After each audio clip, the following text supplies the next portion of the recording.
Issues అలా వచ్చాయి, సరే అయిపోయింది, ఒకళ్ళు ఏం జరిగింది అనేది మర్చిపోదాము, వాళ్ళు ఏం చేశారు మనం ఏం చేసాం అన్నది వద్దు, బయట వాళ్ళకి తెలియదు మనం ఏమి ఫేస్ చేసామో అని మ్యాక్సిమం అందరికి ఎక్స్ప్లెయిన్ చేసుకుంటూ నడిపించుకొచ్చాము ఎలక్షన్స్ ఎంత కరెక్ట్గా ఎంత బాగా జరిగాయి అందరూ. అంటే ఈ ఎలక్షన్లో ఈవెన్ కౌంటింగ్ కూడా యూట్యూబ్లో మొత్తం పెట్టేశారు. So everything was so transparent. ఇంత ట్రాన్స్పరెంట్గా జరిగిపోయిన తర్వాత, వాళ్ళు ఓడిపోయిన తర్వాత, ఇంక ఇప్పుడు నిన్న యాక్చువల్గా ఏదో సిచ్యువేషన్లో పరుచూరి గోపాలకృష్ణ గారితో మాట్లాడాను నేను ఈ సంతకాల గురించి. దేనికి వస్తే ఎప్పుడు స్వారింగ్ ఇన్ సెరమనీ అన్నారు ఆయన. సార్ 22nd అనుకుంటున్నాం డైరెక్టర్ గారు, 22nd ఫిక్స్ చేశాము అని చెప్తే 22nd వరకు ఎందుకు ఆగుతున్నారు మీరు, వెంటనే చేసేసి ఉండొచ్చు కదా, చాలా ఇష్యూస్ వస్తాయి సంతకాలని అదని ఇదని, మీరు వర్క్ చేయాలంటే చాలా ప్రాబ్లం అవుతుంది కదా అన్నారు ఆయన. అంత బికాస్ ఈజ్ సీనియర్ మ్యాన్, ఆయనకి తెలీదా.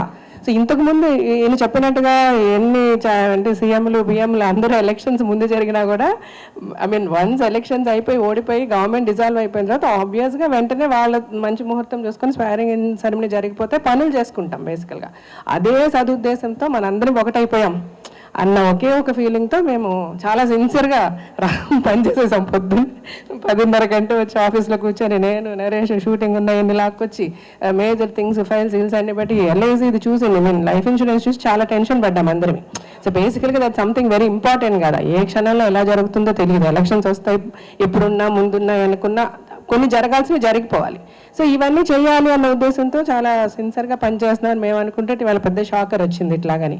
అంటే జెన్యున్గా ఎలా అనిపించింది, ఏదో చిన్న పిల్లలు మనం పంతం బట్టి ఇలా చేయకూడదు అని లాగుతున్నట్టు అనిపించింది. అసలు ఎందుకు అలాగా, అసలు నాకు ఇది వద్దే వద్దు, నేను అరుణాచలం వెళ్ళిపోదాం అనుకున్నాను, నన్ను అందరూ బలవంతం చేసి పెట్టి కూర్చోబెట్టి లాగారు దీనికి ఆయన. సరే ఓడిపోయిన తర్వాత అయిపోయింది కదా, ఇంకా ఇప్పుడు కూడా ఎందుకు ఇలాగ వేలాడుతుంది ఆయన మేమా. నాకైతే నిజంగా చాలా చాలా షాకింగ్గా అనిపించింది. ఇదే కాకుండా నేను ఒక నాగబాబు గారితో సహా ఫర్ ది ఫస్ట్ టైము ఇలాంటి ఒక కీ పోస్ట్కి ధైర్యంగా ఒక లేడీ వచ్చి నిలబడి చేయడం నాకు చాలా నచ్చిందమ్మా అని అందరూ అన్నారు. సోకాళ్ళు ఇప్పుడు ఈ అబ్జెక్షన్స్ రేస్ చేసే వాళ్ళు కూడా చెల్లెమ్మ బావ అని మాట్లాడుతూ ఉన్నారు. నా గురించి కూడా, నా ఎలిజిబిలిటీ గురించి కూడా మాట్లాడాల్సిన అవసరం వచ్చింది టు ద ఎలక్షన్ ఆఫీసర్. ఏంటి ఆఫ్టర్ మీ winning, after so many people realising and telling so you are the right person అని చెప్పిన తర్వాత కూడా ఇప్పటికి కూడా నా ఎలిజిబిలిటీ గురించి మాట్లాడాల్సిన అవసరం ఏముంది అంటే, ఇవన్నీ ఆలోచిస్తే ఇప్పుడు రాజశేఖర్ గారు అన్నట్టుగా రేపు ఏప్రిల్లో వాళ్ళు చెప్పిన టైంకే పోనీ మనం 10 రోజుల తర్వాత స్వేరింగ్ ఇన్ చేసిన తర్వాత కూడా ఎన్ని ఇష్యూస్ తీసుకొస్తారన్న ఫియర్ అయితే వస్తుంది మాకు. ఇప్పుడు యాక్చువల్గా ఇది ప్రెస్ మీట్ ఎందుకండి, ఏదో మీలో మీరు మాట్లాడుకోవచ్చు కదా అంటే, ఇప్పుడు ఇది ఇలా వదిలేస్తే రేపు ఇంకా ఎంతవరకు వెళ్తుందో. So we really want to put an end to this. This is not a drama, this is not a game. సిన్సియర్గా we come to work. So మేము వర్క్ చేయడానికి మీకు ఇబ్బంది ఉంటే ముందే చెప్పేయండి, సో దట్ అట్లీస్ట్ మేము అందరికీ నమస్కారం పెట్టి అమ్మ మేము పని చేయాలనుకుంటున్నాం, మేము లాగుతున్నారు, మేము చేయలేకపోతున్నాం, మేము వెళ్ళిపోతామని చెప్పేస్తాం. వద్దు కదా, ఎందుకు అట్లా. So we are not ready for fight. మేము ఇక్కడ ఎవరిమీ ఫైట్కి రాలే, అందరినీ సిన్సియర్గా పనిచేద్దామని వచ్చాం. వాళ్ళందరినీ ఫస్ట్ థింగ్ అందరూ రండి. తను అన్నట్టు శ్రీకాంత్ గారు ఫోన్ చేస్తే కూడా రాజశేఖర్ గారు అదే అన్నారు, శ్రీకాంత్ గారు నేను గెలిచినా నువ్వు ఉండాలి నాతో, ప్రతిదీ నాకు చెప్పాలి, యూ షుడ్ గైడ్ మీ అని అన్నారు. ఆయన అంత బాగా మాట్లాడారు. సో వీఆర్ ఆల్ వన్ అని అనుకుని పనిచేయాలని అనుకుంటున్నాం. ఆ ఉద్దేశం లేకపోతే ఇప్పటికీ నా హంబుల్ రిక్వెస్ట్ ఏంటంటే, ప్లీజ్ చెప్పేయండి, మాకు ఆ ఉద్దేశం లేదు, మేము మిమ్మల్ని ట్రబుల్ చేయాలని డిసైడ్ చేశామంటే మనకి ట్రబుల్ వద్దు. ఎందుకంటే జెన్యున్గా అందరమే మాకి మంచి జరగాలని ఆలోచిస్తున్నాం. ఈ మాలో ఇలాగా ఇండైరెక్ట్గానో డైరెక్ట్గానో కాన్స్పిరసీలు గొడవలు యుద్ధ అసలు దానివల్ల నష్టమే కానీ ఎవరికి మంచి జరగదు. ఇంకా ఫర్దర్గా ఆల్రెడీ నష్టం జరిగింది, బెటర్మెంట్ చేయాలనుకొని మేము ఇంకా నష్టం కల్పించిన వాళ్ళం అవుతాం. ఇలాంటి ఒక అట్మాస్ఫియర్ ఉంటాయి బేసికల్గా. సో ఈ అట్మాస్ఫియర్ ఉంది, ఇది తెలియజేయాలి, ఇది అవసరం అనే ప్రెస్కి రావడం, ముందుకు నడిపించాలని, ఈ కమిటీకి మంచి పేరు రావాలని మనస్ఫూర్తిగా కోరుకుంటున్నాను. అంతేకాదు ఈ కమిటీకి ఎప్పుడు ఏ అవసరం వచ్చినా సరే శివాజీ రాజా అన్న వ్యక్తి ఈసీ మెంబర్ కాకపోయినా కూడా అందుబాటులో ఉంటాడని, ఎవరికి ఏ సహాయం కావాల్సినా చేస్తాడని మనస్ఫూర్తిగా తెలియజేసుకుంటున్నాను. ఇంకా శివాజీ రాజా ప్యానల్లో 15 మంది ఎన్నికవడం జరిగింది. అది చాలా సంతోషించదగ్గ విషయం. అలాగే లేడీస్లో హేమ ఇండిపెండెంట్గా గెలవడం జరిగింది. జీవితా రాజశేఖర్ గారి ప్యానల్లో కర్మ 9 మంది గెలవడం జరిగింది. ఈ 26 మంది ఒకే తాటి మీద, ఒకే మాట మీద పేద ప్రజలకు అందుబాటులో ఉంటారని, ఎల్లవేళలా కృషి చేస్తారని నమ్ముతూ అందరికీ ఆల్ ద బెస్ట్ చెప్తూ విజయవంతంగా మీరు అనుకున్న పనులు పూర్తి చేయాలని, దానికి ఇండస్ట్రీ నుంచి అందరి సహకారం అందుతుందని కూడా నేను మనస్ఫూర్తిగా నమ్ముతున్నాను. ముఖ్యంగా ఈ ప్రెస్ మీట్ పెట్టడానికి కారణం ఏంటంటే, న్యాచురల్గా నాకు నిజంగానే ఇష్టం లేదు ప్రెస్ మీట్ పెట్టడం, కానీ పెట్టవలసిన పరిస్థితి వచ్చేసింది. ఎందుకంటే అందరూ అడుగుతుంటే నేను ప్రతి ఒక్కరికి సమాధానాలు చెప్పలేకపోతున్నాను. ఏమనంటే, నా మీద ఎలక్షన్ అయిపోయాక నగ్గాక ఒక అధ్యక్షుడు కానీ ఒక జనరల్ సెక్రటరీ కానీ హోందాగా ప్రవర్తించాలి. అది వాళ్ళ మనస్తత్వాలను బట్టి ఉంటుంది. హోందాగా ప్రవర్తించడమా లేకపోతే చిల్లరగా ప్రవర్తించడం అన్నది. హోందాగా ప్రవర్తిస్తే ఆ రెస్పెక్టే వేరేగా ఉంటుంది సభ్యుల మధ్యలో. ఎందుకంటే మనల్ని ఎంతో నమ్మి మనల్ని ఎన్నుకున్నారు కాబట్టి ఆ హోందాతనం ఎప్పుడు మనం కాపాడుకుంటూ ఉంటేనే మంచిదని నమ్ముతున్నా. మూవీ ఆర్టిస్ట్ అసోసియేషన్ దయచేసి రోడ్డు మీదకి తీసుకురాకండి, నాతో సహా రోడ్డు మీదకి తీసుకురాకండి. ఎందుకంటే ఇంతకుముందు ఎప్పుడు మూవీ ఆర్టిస్ట్ స్టేషన్లో రాజకీయాలు వచ్చి పడలే.